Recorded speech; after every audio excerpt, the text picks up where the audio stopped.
जी, तो अब मैं बात करूँगा कि किस तरह गाँव में हर रहने वाला वो इंडिविजुअल या वो फैमिली या वो फ़र्द वाहिद या कोई भी शख़्स जो एक गाँव में रहता है या विलेज में रहता है, तो अपने घर की इकॉनमी या अपने जो घर का खर्चा है, वो किस तरह मैनेज करता है। तो उसमें उसकी हो गई स्कूल की फ़ीस वग़ैरह अखराजात हो गए, हेल्थ के मसले हो गए, हेल्थ के अखराजात हो गया और घरेलू एक्सपेंडिचर हो गया।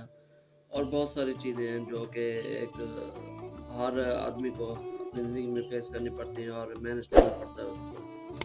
क्योंकि शहरों का एक अलग हिसाब होता है और जो जॉब होल्डर होते हैं या वो बिज़नेस करते हैं। तो मैं अभी चूँकि खुद भी एक विलेज का रहने वाला हूँ, तो मैं इन चीज़ों को हाइलाइट करूँगा और तो बताऊँगा आपको, शेयर करूँगा कि किस तरह गाँव में रहने वाला किस तरह अपनी इकॉनमी को हैंडल करता है या मैनेज करता है। तो सबसे पहले जो गाँव में हर रहने वाला हर इंडिविजुअल जो होता है, तो उसके पास कुछ न कुछ अपनी ज़मीन होती है विरासत में मिली हुई। चाहे वो 1 किला हो, 2 किलो हो, 3 किलो हो, 4 किलो हो, जितनी भी कह लें। तो और क्या हर किसी की जैसे विरासत में चल होती है ना, तो उसी लिहाज से उसकी ज़मीन होती है।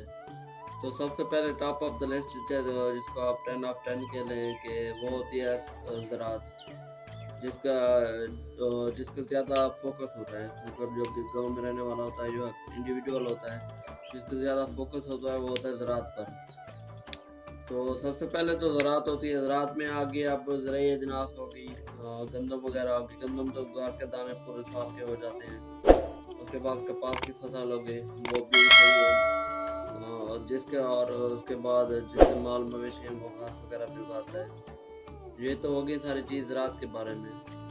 अब ज़राअत को भी आप 3-4 हिस्सों में तक़सीम कर सकते हैं।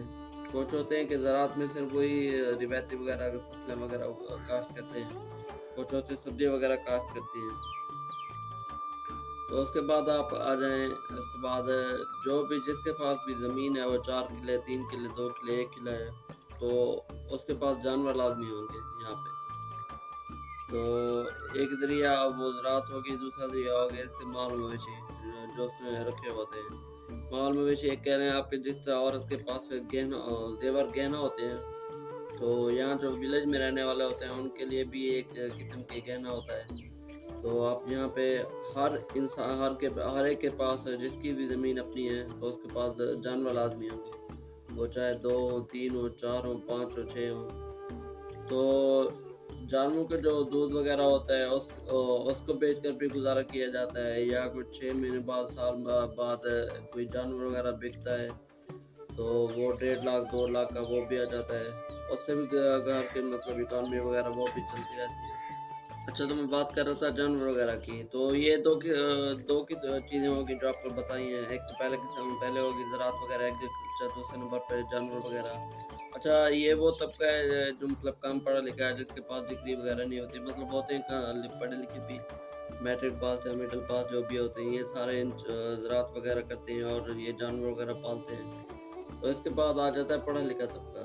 तो पढ़ा लिखा तबका तो अक्सर ऐसा होता है कि पढ़ लिख के डिग्री वगैरह करके जॉब वगैरह जॉब होल्डर भी होते हैं। अच्छा, जॉब अब कोई सरकारी करता है, कोई प्राइवेट करता है, जो भी सरकारी वगैरह होता है, तो जॉब के बाद भी ये चीज़ें उसने करनी होती हैं। वापस आके घर आके किसी ने जानवर वगैरह रखने हैं, किसी ने ज़मीन वगैरह की करनी है। मतलब ये चीज़ें साथ-साथ चलती रहती हैं। अब इसमें गोल्डन ये है कि जिसकी जॉब भी है और उसके पास ज़मीन भी है और उसने जानवर वगैरह भी रखे हुए हैं, तो उसको 3-4 चीज़ों में फ़ायदा हो जाता है। क्योंकि एक देखें ना, जॉब से भी पैसे आ रहे हैं, उसके माल मवेशी उससे भी पैसे आ रहे हैं, वो दूध वगैरह बेचता है, अगर जानवर वगैरह बेचता है, और जो ज़राअत वगैरह करता है, वहाँ से भी पैसे आ रहे होते हैं। तो ये 3 चीज़ें हो गई पढ़े लिखे के लिए। अब जो कम पढ़ा लिखा है, जिसका डिपेंड ही सारा जानवरों या माल मवेशी पर है, तो उसके लिए थोड़ी-सी मुश्किल होती है कि घर की इकॉनमी को हैंडल करना या मैनेज करना। क्योंकि उसमें काफ़ी सारे खर्चे आ जाते हैं, जैसे आपको बताया, घर का खर्चा, एक्सपेंडिचर, डेली के एक्सपेंडिचर, सब्ज़ी वगैरह, ये वो, सेहत के मसाइल और तालीम के मसाइल, वो उसके बाल बच्चे वगैरह होते हैं पढ़ने के लिए। तो तीसरे नंबर पे आ गया पढ़ा लिखा तबका, तो वो भी होता है। और उसके बाद गांव में रहने वाले वो भी अक्सर आवाम होती है कि साथ से कोई ना कोई बिजनेस कर लिया, मतलब कम पढ़े लिखे होते हैं 8 या 10 पढ़ के कोई ना कोई अच्छा सा बिजनेस सेट कर लेते हैं, किसी ने कोई दुकान लगा ली, किसी ने कोई और कारोबार कर लिया, तो उससे भी उसके घर की इकॉनमी वगैरह सही से चल जाती है। तो ये 3-4 किस्म के होते हैं आप मतलब कैटेगरी जो विलेज में लाया करते हैं, और ये अपने घर की इकॉनमी वगैरह जो भी एक्सपेंडिचर वगैरह सारी चीज़ें मैनेज करते हैं। उसके अलावा कुछ तादी वाले भी होते हैं जिनकी ना ज़मीन होती है ना मतलब के माल मवेशी होते हैं, तो वो फिर सबसे ज़्यादा मुश्किल उन्हीं को होती है जो गाँव वगैरह में रहते हैं। तो वो कहते हैं फिर तादी वगैरह जैसे होगी रोज़ी 1 दिन लग गई, 2 दिन लग गई, 3 दिन। तो सबसे मुश्किल भी वही बंदा होता है जिसके पास ना ज़मीन होती है, ना अपने माल मवेशी होते हैं, ना जॉब वगैरह होती है। तो तीसरी या चौथी कैटेगरी में ये जो बंदा होता है तादी वाला, तो उसके लिए काफ़ी मुश्किल होता है घर की इकॉनमी वगैरह को मैनेज करना या दूसरी चीज़ों को मैनेज करना। और इसके अलावा एक जो 5वीं या छठी कैटेगरी आप कह लें, वो सिर्फ़ एक बड़ा ज़िम्मेदार होता है। मतलब जिसकी काफ़ी सारी ज़मीनें होती हैं, उसने ज़मीनें ठेके वगैरह पे दी होती हैं अपनी। तो उसके पास में जानवर जैसे आपकी किस्म का गोदा कह लें, हमारे यहाँ सिस्टम होता है कि विलेज में जिसकी काफ़ी ज़्यादा ज़मीनें होती हैं, तो वो एक किस्म का गोदा वगैरह होता है। तो उसके नीचे 3, 4, 5, 6, 7 जितने भी कह लें नौकर वगैरह होते हैं। तो वो एक किस्म का उसका होल्ड होता है यहाँ विलेज में हर एक पे। लेकिन ये है कि पंजाब में ये सिस्टम नहीं है, जनूबी पंजाब या यहाँ पे ये सिस्टम नहीं है कि एक बंदा जो जिसकी ज़्यादा ज़मीनें हैं वो तो अपने नीचे जो भी बंदे हैं सारों को मैनेज करके रखे या सारों को दबा के रखे, जैसे कि सिंध में होता है या बलोचिस्तान में वडेरा सिस्टम है। वहाँ पर तो ये होता है कि ना जो एक बड़ा होता है सरदार या कबीले का, तो उसके छोटे जो होते हैं मुजेरे वगैरह ये छोटे कमी का, तो उनको अपनी मर्ज़ी से चलाता है, जैसे ग्रोबोट सिस्टम नहीं होता, उनको अपनी मर्ज़ी से मैनेज करता है या मर्ज़ी से चलाता है। हमारे यहाँ पंजाब में ये सिस्टम नहीं होता। हमारे यहाँ पंजाब में ये सिस्टम कि हर इंडिविजुअल या हर बंदा अपनी मर्ज़ी में हर अपने करने में आज़ाद होता है। कुछ-कुछ इलाके हैं पंजाब में भी जहाँ पे वडेरा सिस्टम अभी तक है, लेकिन अल्लाह का शुक्र है यहाँ हम जहाँ रहते हैं यहाँ पे कुछ ऐसा सिस्टम नहीं है। अच्छा, और इसके बाद आ जाता है कि इसके अलावा भी एक किस्म वो है कि जिन्होंने ज़मीन ठेके पे ली होती हैं, मतलब उसके पास खुद की ज़ाती न जानवर होते हैं, खुद की ना ज़ाती विरासती ज़मीन होती है, ना उसके पास तालीम वगैरह। तो वो क्या काम करता है कि ज़मीनें ठेके पे ले ली, मतलब 10 किले ले ली, 15 किले ले ली। या वो ज़मीनें ठेके पे लेता है तो वो साथ फिर जानवर वगैरह भी रख लेता है। वहाँ से भी अपनी इकॉनमी को मैनेज करता है। ज़मीन ज़मीन वगैरह उगा के ये चीज़ें भी सारी होती हैं।